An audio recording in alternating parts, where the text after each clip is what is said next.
आकाशवाणी मध्य प्रदेश से प्रस्तुत हैं प्रादेशिक समाचार।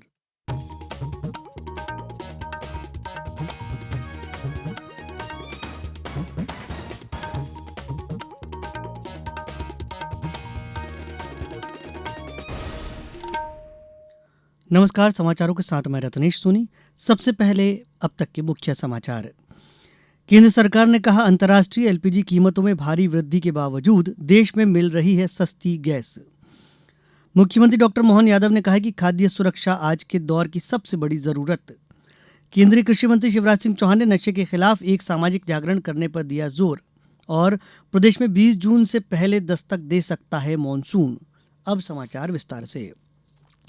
केंद्र सरकार ने आज कहा है कि अंतर्राष्ट्रीय एलपीजी कीमतों में भारी वृद्धि के बावजूद भारतीय घरों में खाना पकाने की गैस वैश्विक स्तर पर सबसे कम कीमतों पर मिल रही है। पेश है आकाशवाणी से एक विशेष रिपोर्ट।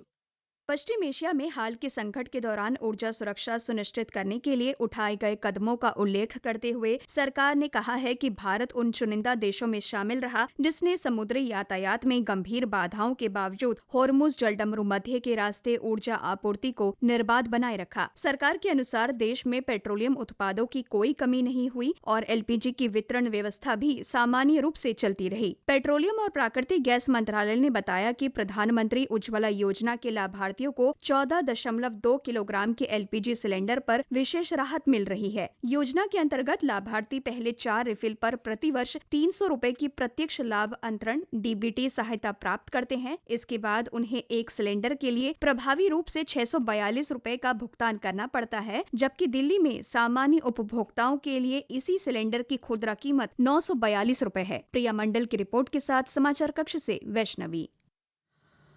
प्रधानमंत्री नरेंद्र मोदी ने मेजर अभिलाषा बराक को संयुक्त राष्ट्र सैन्य लैंगिक अधिवक्ता पुरस्कार से सम्मानित किए जाने पर बधाई दी है। एक पोस्ट में प्रधानमंत्री ने कहा कि यह सम्मान मेजर बराक की अनुकरणीय सेवा और संयुक्त राष्ट्र के शांति प्रयासों में भारत के दीर्घकालिक योगदान की पहचान है।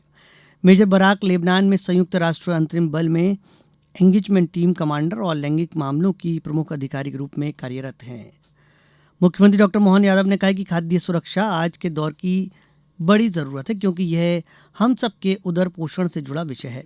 विश्व खाद्य सुरक्षा दिवस की सार्थकता हर नागरिक को शुद्ध, स्वच्छ, सुरक्षित और पौष्टिक भोजन मिलने में है। प्राकृतिक खेती अपनाने से इसमें महत्वपूर्ण योगदान होगा। मुख्यमंत्री डॉक्टर यादव ने विश्व खाद्य सुरक्षा पर यह संदेश देते हुए कहा कि स्वस्थ नागरिक ही सशक्त और समृद्ध राष्ट्र का निर्माण कर सकता है। उन्होंने इस विशेष दिवस पर प्रदेशवासियों से अपील करते हुए कहा कि आइए हम सब खाद्य सुरक्षा, गुणवत्ता और इसके पोषक तत्वों के मानकों के प्रति सदैव जागरूक रहें। भारत और इंडोनेशिया संयुक्त आयोग की बैठक आज नई दिल्ली में संपन्न हुई। इस बैठक की सह अध्यक्षता विदेश मंत्री डॉक्टर एस जयशंकर और इंडोनेशिया के विदेश मंत्री सुगियोनो ने की। सोशल मीडिया पोस्ट में डॉक्टर जयशंकर ने कहा कि हाल के वर्षों में दोनों देशों के बीच व्यापक रणनीतिक भागीदारी अधिक प्रगाढ़ हुई है। उन्होंने कहा कि बैठक में राजनीतिक, रक्षा, सुरक्षा, समुद्री व्यापार, जहाजरानी, निवेश, स्वास्थ्य, औषधि निर्माण, उर्वरक, महत्वपूर्ण खनिज, पर्यटन, शिक्षा और सांस्कृतिक सहित द्विपक्षीय सहयोग के सभी पहलुओं पर गहन चर्चा हुई। दोनों मंत्रियों ने क्षेत्रीय घटनाक्रमों पर भी अपने विचार साझा किए। साथ ही बहुपक्षीय समन्वय को आगे बढ़ाने और भारत आसियान संबंधों को मजबूत करने पर चर्चा की। इंदौर में 9 से 13 जून तक आयोजित होने वाले ब्रिक्स देशों के महत्वपूर्ण कृषि सम्मेलन की तैयारियों को अंतिम रूप देने के लिए कलेक्टर शिवम वर्मा ने रेसिडेंसी में उच्च स्तरीय बैठक आयोजित की। बैठक में सम्मेलन से जुड़ी व्यवस्थाओं, सुरक्षा, आवागमन, आवास, स्वच्छता, यातायात प्रबंधन तथा अतिथियों के स्वागत सत्कार सहित अन्य सभी आवश्यक तैयारियों की विस्तृत समीक्षा की। सम्मेलन में ब्रिक्स देशों के प्रतिनिधि कृषि नवाचार, खाद्य सुरक्षा, कृषि अनुसंधान, सतत कृषि विकास, आधुनिक तकनीकों तथा किसानों की आय वृद्धि जैसे महत्वपूर्ण विषयों पर विचार विमर्श करेंगे। आयोजन के दौरान विभिन्न तकनीकी सत्र, विशेषज्ञ चर्चाएं, प्रस्तुतियां तथा अनुभव साझा करने के कार्यक्रम आयोजित किए जाएंगे। समाचारों वक्त है कब छोटे से विराम का। ये समाचार आप आकाशवाणी मध्य प्रदेश से सुन रहे हैं। ये समाचार बुलेटिन YouTube पर, Madhya Pradesh news All India Radio channel पर और फेसबुक, साथ ही एक्स प्लेटफॉर्म पर AIR न्यूज भोपाल पेज पर सुने जा सकते हैं। इसके अलावा आप हमारी वेबसाइट newsonair.gov.in पर अथवा न्यूज ऑन AIR ऐप पर भी समाचार सुन सकते हैं। समाचारों में पुनः आपका स्वागत है। अटल बिहारी वाजपेयी शासकीय चिकित्सा महाविद्यालय विदिशा में आयोजित 2 दिवसीय निःशुल्क कैंसर जांच एवं परामर्श शिविर के आज दूसरे दिन भी बड़ी संख्या में लोग पहुंचे। इस अवसर पर केंद्रीय मंत्री शिवराज सिंह चौहान ने कहा कि विदिशा में सेवा का महायज्ञ दूसरे दिन भी जारी है। चिकित्सकों की टीम पूरी निष्ठा से हर नागरिक की जांच और उपचार में जुटी है। श्री चौहान ने कार्यक्रम को संबोधित करते हुए कहा कि सर्वाइकल कैंसर एक गंभीर बीमारी है, लेकिन इसको वैक्सीन के माध्यम से पूरी तरह से रोका जा सकता है। उन्होंने कहा कि नशे के खिलाफ एक सामाजिक सख्ती का जागरण करना पड़ेगा। अलग अलग ढंग के कैंसर देखे, जो तथ्य आए वो बेहद चिंताजनक। अब अगर 2598 में से 586 पॉजिटिव जिनको निश्चित कैंसर है निकल रहा, 254 सस्पेक्टेड है, तो आप कल्पना करो कि बीमारी कितने भयानक ढंग से फैल रही है। हो सकता है कई लोग नहीं आए हो और नहीं आ पाए। सबसे ज्यादा आए मौके कैंसर वाले। ये मौका कैंसर क्यों होता है? ये अपने आप नहीं होता, ये आफत हम खुद बुलाते हैं। ये होता है तम्बाकू से। इलाज कराते कराते परिवार टूट जाता है, कई बहनों की मांग का सिंदूर उजड़ जाता है, कई बच्चे अपने पिता का अस्पताल के बाहर इंतजार करते हैं, बसे बसाए घर उजड़ जाते हैं। भारत सरकार खेल मंत्रालय की खेलो इंडिया योजना मिशन के तहत चलाए जा रहे फिट इंडिया साइकिलिंग अभियान और विश्व साइकिल दिवस के अवसर पर आज संडे ऑन साइकिल कार्यक्रम तथा फिटनेस रैली का आयोजन धार में किया गया। इस अवसर पर केंद्रीय मंत्री एवं सांसद सावित्री ठाकुर ने कहा कि साइकिलिंग इसलिए हमारे जीवन में जरूरी है, एक्सरसाइज, ताकि हमारा जीवन स्वस्थ और समृद्ध रहे, हम ऊर्जा के साथ काम करें और अंदर से व्यक्ति जब मजबूत होगा तो जीवन में वो हर काम को मजबूती से कर पाएगा।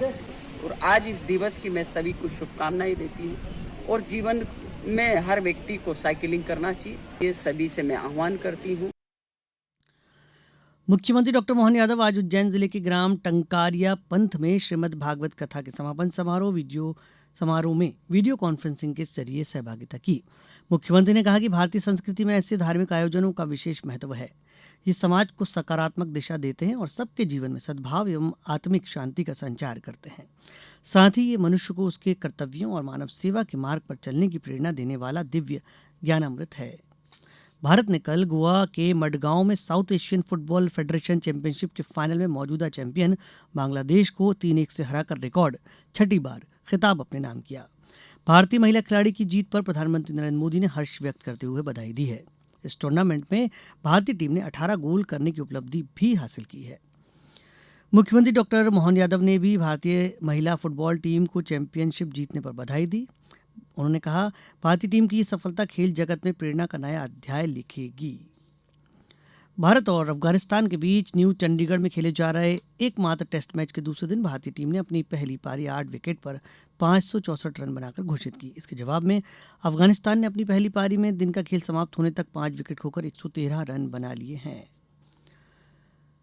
प्रदेश में मानसून 20 जून से पहले दस्तक दे सकता है। राज्य के सभी जिलों में मौसम का मिजाज लगातार बदला हुआ है। पिछले एक सप्ताह से कई जिलों में तेज आंधी और बारिश का दौर जारी है। मौसम विभाग ने आज अधिकांश जिलों में तेज आंधी और बारिश की चेतावनी जारी की है। मौसम विभाग के अनुसार केरल से देश में प्रवेश करने वाला मानसून तेजी से आगे बढ़ रहा है। मौसम विभाग ने 9 और 10 जून को प्रदेश के उत्तरी जिलों में हीटवेव चलने की संभावना भी जताई है। अब कुछ समाचार संक्षेप में। नर्मदापुरम में संचालित देश के पहले महिला बंदी स्व सहायता समूह को डेयरी से व्यवसाय शुरू करने के लिए ऋण प्रदान किया गया है। ये पहल महिला बंदियों को आत्मनिर्भर बनाने का अनूठा प्रयास माना जा रहा है। खंडवा में प्रदेश के जनजातीय कार्य विभाग के मंत्री डॉक्टर कुंवर विजय शाह ने खालवा में लगभग 1 करोड़ 20 लाख रुपए की लागत के विभिन्न विकास कार्यों का लोकार्पण एवं भूमि पूजन किया। इस बुलेटिन में बस इतना ही। अगला बुलेटिन सुनिए सुबह 7:10 पर। नमस्कार।